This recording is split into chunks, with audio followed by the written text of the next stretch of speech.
The first reading. They have forsaken me, the fountain of living waters, and hewed out broken cisterns for themselves.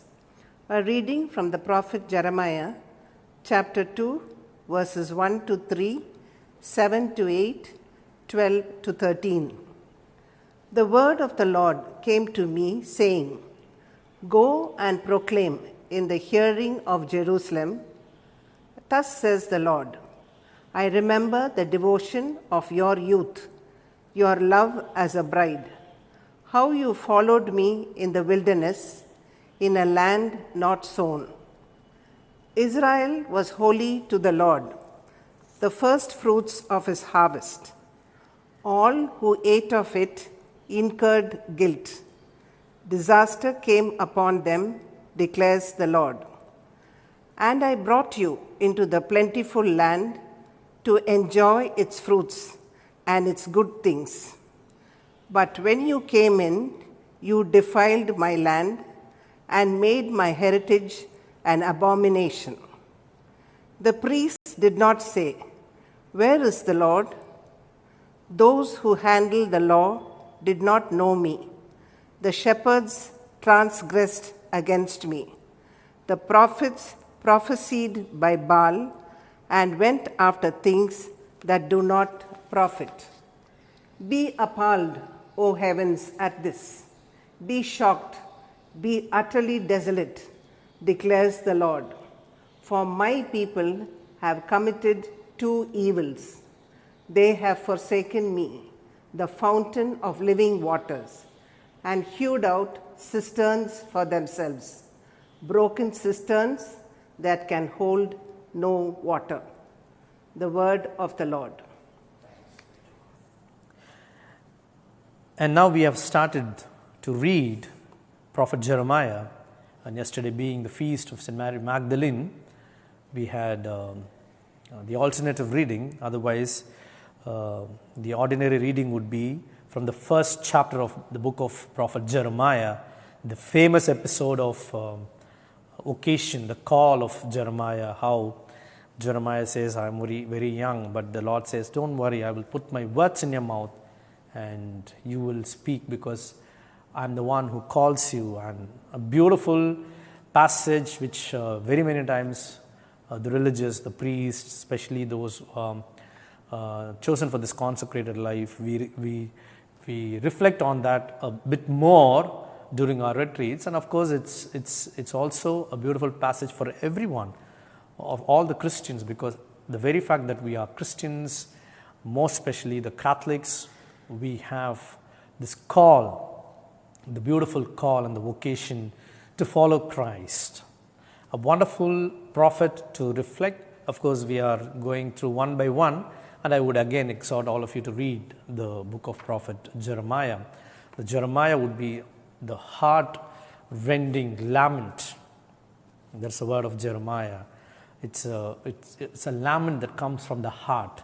If you see, the whole book will have this a tone of suffering, because Jeremiah is called as weeping prophet, and he keeps weeping. And of course, he is credited with two books, book of Prophet Jeremiah, as well as the book of Lamentation. And Jeremiah itself will have this tonality of lamentation. And of course, this book has got, besides the introduction part and the conclusion of it, it has got 6 parts, and it is comprised of both poetic as well as prose material. So it's a kind of a beautiful literature, combination of prose and poetry. And even today's reading is completely a section of poetry, and for the English faculty, it's a kind of a treat to read text of this sort. And of course, I would exhort everyone to go through this. And if you read first 2 chapters itself, you will understand how beautifully the Lord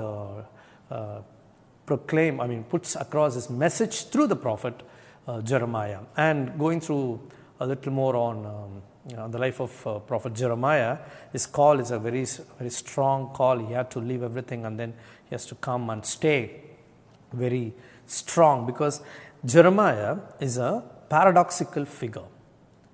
Because he is part of the people, therefore he has a love and affection for his own people, but his message has to condemn the people, bring the message of judgment. You know what will happen today.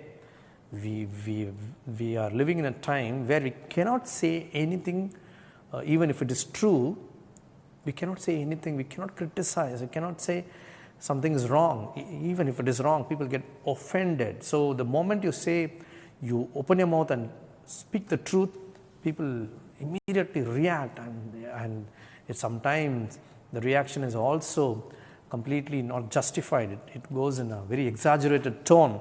But he has to talk against his people, though he likes his people, he is part of the people. So you see a kind of a paradoxical figure where he has to have this conflict within himself. One is to have love for his people and affection for his people, and at the same time has to bring a very strong message. So also the same paradoxical nature of Jeremiah is revealed in his relationship with God. He's such a faithful prophet, he obeys God. So we see him as a wonderful example of obedience. At the same time, he also laments and weeps, and he says, why did you bring it? Why did you choose me? Why are you bringing all these issues to me? So he also has problem with God. So dear friends, it is a wonderful example for all of us, because as human beings, as St. Paul would say in the letter of St. Romans, letter to the Romans, he says very beautifully how we are made of both flesh and spirit, and how there is constant conflict. So also Jeremiah is a figure of a contradiction, and of course all of us have this vulnerable nature. We are strong, yes, of course, at certain point of time you are strong, at certain point of time you are also weak. That's why we can be, very many times we can be bundle of contradiction. What we say and what we do may not match, but it's not that we are not aware of it, but it is a kind of a struggle. We also see the same characteristics in the prophet Jeremiah. And again, prophet Jeremiah's beautiful aspect is he was bringing message, proclaiming during the time of three important kings.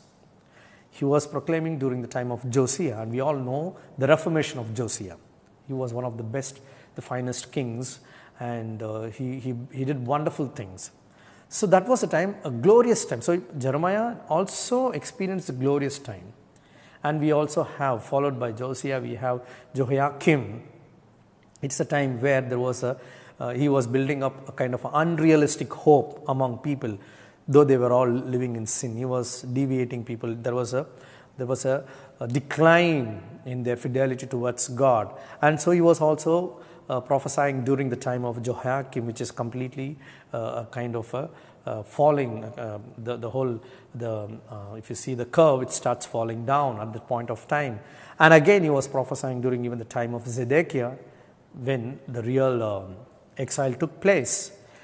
Also Jeremiah, he was from the priestly class, therefore he knew the nuances of cultic practices. So that's why he was very clear about the cultic practices.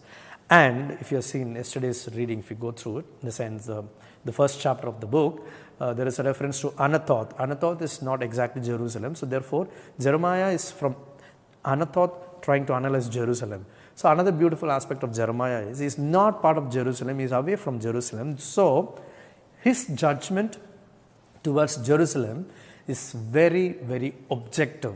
When we are in a situation, when we are saturated in a particular reality, our judgments will be very much subjective. But moving away from the reality, Jeremiah is able to see things in an objective perspective. Also, there is a mention. I would exhort all of you to read the first two chapters so that you understand the context in which the message of today is proclaimed. There is a mention of Egypt and Assyria. You want to go to Egypt to go and drink water from Nile. You want to go to Assyria to drink water from Euphrates. What does that mean? The meaning here is people were after political power and military power. So political power, of course, it gives, even today people, we use this word, there's a lot of politics here, a lot of politics there. Nothing but I want to attain power somehow, not in a very rightful manner. So also military power would mean it's a safety, security, But of course, the security is given by human beings. So with all these things, we can go on this. With all these aspects, we are coming to this book, and especially today's reading. If you read through also, it's a beautiful way it is proclaimed.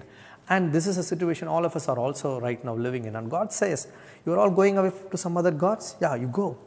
Now that you are going to face the danger, now that you are going to have destruction, you call on the other gods, let me see how they are going to save you. So you will also see beautiful piece of literature. In the beginning of the chapter, you see, it will be in the second person. You. Towards the end, it will be saying, he uses third person. It also beautifully in the literature, it also says how little by little people from first person, from second person to third person, how the distance is being created and how people are going away from Yahweh. A wonderful, lot of metaphor, lot of analogies used in this particular book of Prophet Jeremiah. I would strongly recommend all of you to read the whole of this book of Prophet Jeremiah. And for us today, to take home from the readings of today, is this: God has been so merciful to the people of Israel, so loving, so caring. So what really happens? People don't really understand the worth of God. This is what we call it as taking things for granted. So also in the gospel today, Jesus says, people wish to live during this time. Prophets wanted this time. People long for this time, and the time has come. And people don't want to see. They don't want to hear. They see, but they cannot see properly. They hear, but they don't hear properly, because mind, heart, everything is clouded. Because pride has come into their head. Because they know we can manage. This is a evil. Two evils also. In the first reading it is mentioned today. One is they moved away from me. The other one is they said they have an attitude of I can manage my life. This is always the starting point of a fall. If I know if I think I can manage my life by myself, I don't need anyone else. That is the beginning of the fall. So we see here, Jeremiah repeatedly says we need to come back to God. And this is a lesson also in the gospel today. Jesus says very beautifully, you are able to understand, but the people don't understand because their minds are closed. That's why I'm using parable. So dear friends, what really happens is when we are chosen, when everything is given, when we are pampered, literally people of Israel were pampered by Yahweh. Christians, we are pampered by God, because God's love is so much, His mercy is so much, we are pampered so much, but there is an attitude of, instead of being very grateful, instead of taking home in God's protective hand, we take things for granted. The moment we take things for granted, we act independently. We don't really respect, we don't really understand the worth of the situation right now, what we are in. And this is a sad thing that is happening to all of us. And today when we are going through all this pandemic, a time where it makes all of us to understand, at the end of it, our life is in the hand of God. We cannot take things for granted. We cannot say, I can manage my life by myself. We are nothing. We are insignificant. Ultimately, it is God. He is the author of life.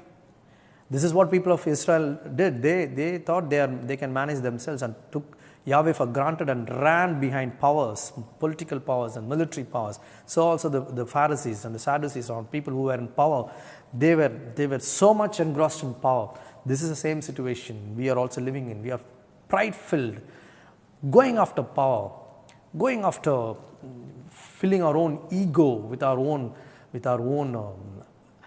arrogant behavior. This is where the beautiful lesson we need to all learn. Let us not take our God for granted. Let us not take His mercy for granted. Let us not take His love for granted.